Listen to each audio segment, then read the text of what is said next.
प्यारे बच्चों नमस्कार, स्वागत है आप सभी का आपके अपने चैनल गोल्डन पाठशाला में।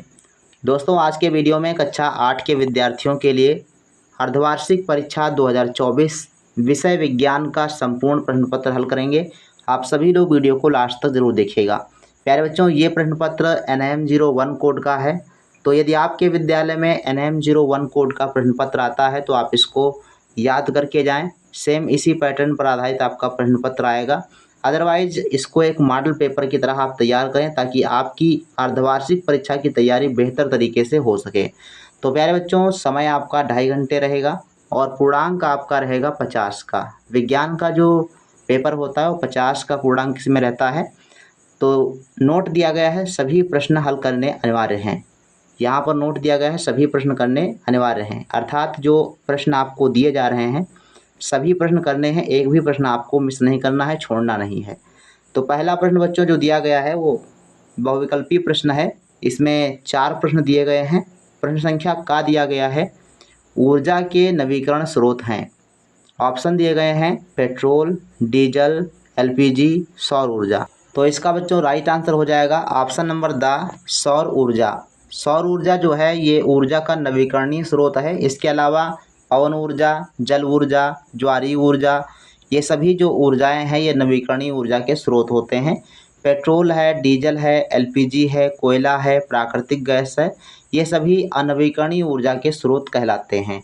इसके बाद बच्चों क्वेश्चन नंबर खा दिया गया है पौधों का मुख्य पोषक तत्व है गंधक, ऑक्सीजन, नाइट्रोजन, कार्बन। तो सही जवाब इसका हो जाएगा ऑप्शन नंबर सा, नाइट्रोजन जो है ये पौधों का मुख्य पोषक तत्व है।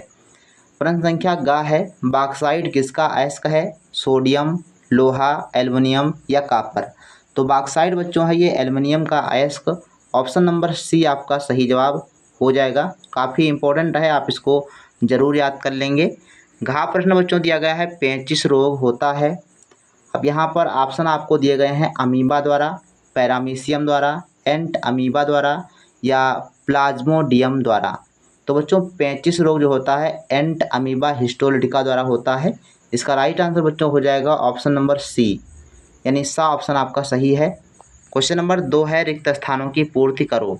यहाँ पर 5 प्रश्न दिए गए हैं और इसमें आपको सही जो है शब्दों का चुनाव करते हुए रिक्त स्थानों की पूर्ति करना है।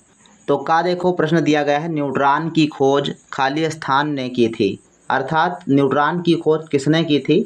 तो यहाँ पर आपको भरना है चैडविक। क्या भरना है? चैडविक भरना है। चैडविक ने न्यूट्रॉन की खोज की थी। तो इसकी हमने ट्रिक भी आप सभी को बताई है। आप जो अगर याद रखे होंगे, रेगुलर वीडियो देखते होंगे तो आप सभी को पता होगी। हमने बताया था कि ईंट पर नाच आप याद रखेंगे। ईंट पर नाच का मतलब होता है ई से ई और टा, ई से इलेक्ट्रॉन, टा से टॉमसन। इलेक्ट्रॉन की खोज टॉमसन ने की थी। पर का मतलब है परमाणु की खोज रदरफोर्ड ने की थी। और नाच का मतलब है नाच से न्यूट्रॉन, चा से चैडविक। न्यूट्रॉन की खोज चैडविक ने की थी। तो ईंट पर नाच याद रखेंगे और इससे जो है इलेक्ट्रॉन, प्रोटॉन और न्यूट्रॉन की खोजकर्ताओं की जानकारी हो जाएगी आपको। इसके बाद बच्चों खा प्रश्न है सोडियम धातु में रखते हैं। तो सोडियम धातु को मिट्टी के तेल में रखा जाता है। ये पूरा आपको लिखना है मिट्टी के तेल में, ठीक, मिट्टी के तेल में आप लोग लिख लीजिएगा। गा नंबर प्रश्न दिया गया है प्रथम प्रतिजैविक दवा थी। अब प्रथम प्रतिजैविक दवा कौन है? तो आपको लिखना है पेनिसिलिन।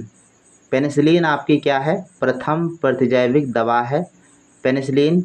और इसकी खोज बच्चों की थी, ध्यान रखिएगा, हो सकता है प्रश्न आपका बदल जाए। तो पेनिसिलिन तो दवा थी, इसकी खोज की थी अलेक्जेंडर फ्लेमिंग ने। घा प्रश्न है धूप के चश्मे सूर्य की किरणों से आँख को बचाते हैं। तो कौन सी किरणें हैं? UV किरणें। क्या लिखेंगे? UV यानी अल्ट्रा वायलेट किरणें, या इसको हम पराबैंगनी किरण भी कहते हैं। तो पराबैंगनी लिख दो, चाहे UV लिख दो, और चाहे आप लिख दो अल्ट्रा वायलेट किरणें। इसके बाद अंगा दिया गया है हैजा रोग किससे होता है, किससे फैलता है? तो हैजा रोग दूषित जल पीने से होता है। तो दूषित जल आपको जल की ओर लिखना है, यहाँ पे दूषित जल से फैलता है। 3 नंबर क्वेश्चन है सही पर सही तथा गलत पर क्रॉस का चिन्ह लगाइए। तो यहाँ पर 5 प्रश्न दिए गए हैं और सही और गलत आपको छांटना है। तो का दिया गया है कथन, चेचक एक संक्रामक रोग है, तो ये सही है, यहाँ पर आपको सही टिक लगाना है। और खा कथन दिया गया है, संगमरमर चूने के पत्थर से बनता है, ये भी आपका कथन सही है। जल में ऑक्सीजन की संयोजकता होती है, तो यहाँ पर मिसप्रिंट है, संयोजकता 2 होती है, यहाँ पर 2 होना चाहिए। तो अगर लिखा हो कि जल में ऑक्सीजन की संयोजकता 2 होती है तो आपको सही लगाना है, अगर कुछ और लिखा है तो गलत कर देना है। घ प्रश्न दिया गया है, रेयान प्राकृतिक रेशा है, तो रेयान जो है ये बच्चों कृत्रिम रेशा है, मानव निर्मित रेशा है, इसलिए ये कथन गलत हो जाएगा।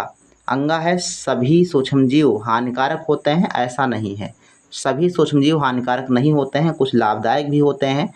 तो 2 गलत हैं, घा और अंगा वाले, बाकी 3 जो है आपके सही हो रहे हैं। इसके बाद बच्चों 4 नंबर प्रश्न है, स्तंभ का को स्तंभ खा से सुमेलित कीजिए, यानी यहाँ पर आपको मिलान करना है। स्तंभ का को स्तंभ खा से। दाद किससे होता है? दाद बच्चों होता है कवक से। दाद, खाज, खुजली जो कुछ होता है ये कवक के द्वारा होता है। भूरी क्रांति जो है ये उर्वरक उत्पादन से संबंधित है, तो यहाँ पे मिला दीजिए। एड्स जो है ये विषाणु से जो है होता है, एड्स का वायरस होता है। हेमेटाइट ये लोहे का अयस्क होता है, तो इससे आप मिला दीजिए। तो इस प्रकार से आप मिलान कर देंगे तो पूरे अंक आपको मिल जाएंगे। 5 नंबर क्वेश्चन बच्चों अति लघुत्तरीय प्रश्न दिए गए हैं और इनके जो आंसर हैं कम से कम 1 या 2 लाइन में आपको देना होता है। तो लिखा है किन्हीं 5 प्रश्नों के उत्तर दीजिए, 5 ही प्रश्न यहाँ पर लिखे गए हैं। का प्रश्न है, इसरो का गठन कब हुआ था? तो लिख लीजिए 1969 ईस्वी में इसरो का गठन हुआ था। खा प्रश्न दिया गया है, संश्लेषित रेशा क्या है? अब संश्लेषित रेशा आपको लिखना है तो आप लिख सकते हो, मानव निर्मित रेशे को संश्लेषित रेशा कहा जाता है, जैसे रेयान, रेयान एक संश्लेषित रेशा है। ऐसे आपको 2 लाइन में आंसर लिख देना है। गा प्रश्न है, खनिज तथा अयस्क में अंतर।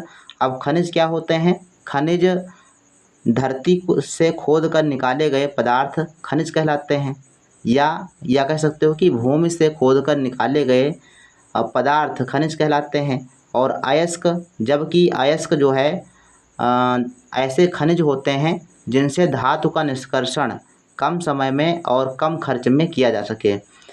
घा प्रश्न दिया गया है, टीकाकरण किसे कहते हैं? तो इसकी परिभाषा आप लोग गाइड से लिख लीजिएगा। अंगा प्रश्न है, किन्हीं 2 अंतःस्रावी ग्रंथियों के नाम लिखो। तो अग्न्याशय और यकृत आप लिख दीजिएगा, सही आंसर हो जाएगा। इसके बाद बच्चों 6 नंबर प्रश्न जो दिया गया है इसमें विस्तृत उत्तरीय प्रश्न है, इसको आप कम से कम 1 पेज में आपको आंसर देना होगा। भूमि में पोषण तत्वों की पूर्ति के लिए कौन कौन से उपाय किए जा सकते हैं? और खा प्रश्न है, पादप कोशिका तथा जंतु कोशिका में अंतर लिखिए। गा प्रश्न है, सूक्ष्म जीवों में होने वाली बीमारियों तथा उसके बचाव के तरीके बताइए। तो इन 3 प्रश्नों को करना है और तीनों प्रश्नों के उत्तर कम से कम 1 से 1.5 पेज में आपको देना है, तब आपको पूरे अंक मिलेंगे। तो ये बच्चों आपका रहा विज्ञान का पेपर। इसके अलावा राष्ट्रीय आय एवं योग्यता आधारित छात्रवृत्ति की परीक्षा की तैयारी यदि आप कर रहे हैं तो आप हमारे चैनल के माध्यम से जुड़ सकते हैं।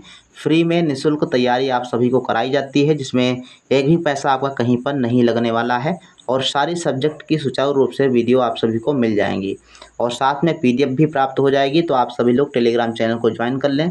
मिलते हैं फिर नेक्स्ट वीडियो में, तब तक के लिए धन्यवाद। जय हिंद, वंदे मातरम।